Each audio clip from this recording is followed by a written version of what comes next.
Trump আরো বলেন Canada ও যুক্তরাষ্ট্র এক হবে। কানাডার সামরিক ব্যয় নিয়ে বলেন তাদের সেনাবাহিনী খুব ছোট। কানাডাকে যুক্তরাষ্ট্রের অংশ দেখে নতুন মানচিত্র প্রকাশ করেছেন নবনির্বাচিত মার্কিন প্রেসিডেন্ট ডোনাল্ড ট্রাম্প। এই ঘটনায় পদত্যাগের ঘোষণা দেয়া কানাডার প্রধানমন্ত্রী জাস্টিন ট্রুডো তাৎক্ষণিক প্রতিক্রিয়া বলেন কানাডা কখনো যুক্তরাষ্ট্রের অংশ হবে না। স্থানীয় সময় মঙ্গলবার ৭ জানুয়ারি ডোনাল্ড ট্রাম্প তার সামাজিক যোগাযোগ মাধ্যম ট্রুথ প্ল্যাটফর্মে একটি মানচিত্র শেয়ার করেন। ক্যাপশনে তিনি লেখেন ও কানাডা, সেখানে যুক্তরাষ্ট্র এবং কানাডাকে এক দেশ হিসেবে দেখানো হয়েছে। রাজ্য সীমানা মুছে ফেলা হয়েছে এবং লেখা হয়েছে ইউনাইটেড স্টেটস।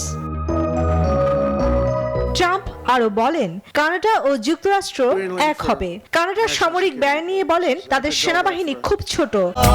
এখন এমনই ফুরফুরে মনে থাকবে সবাই। বসুন্ধরা টয়লেট্রিজ, ফুরফুরে মন সারাক্ষণ। তারা মার্কিন সেনাদের উপর নির্ভরশীল। যুক্তরাষ্ট্রের সঙ্গে কানাডাকে একীভূত করতে তিনি সামরিক শক্তি প্রয়োগ করবেন কিনা সাংবাদিকদের এমন প্রশ্নের জবাবে ট্রাম্প বলেন না, তিনি অর্থনৈতিক শক্তি প্রয়োগ করবেন।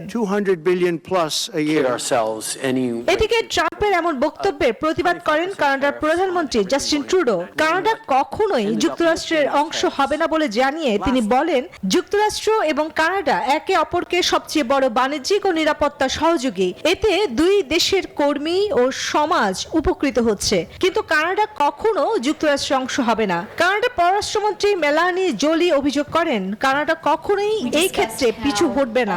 কানাডার চরিত্র বুঝতে পারেননি ট্রাম্প। এর আগে ৬ জানুয়ারি সোমবার অটোয়ার নিজ বাসভবনের বাইরে এক সংবাদ সম্মেলন করে কানাডার প্রধানমন্ত্রীর পদ থেকে পদত্যাগের ঘোষণা দিয়েছেন Justin Trudeau. Chandrani Chandra, news 24।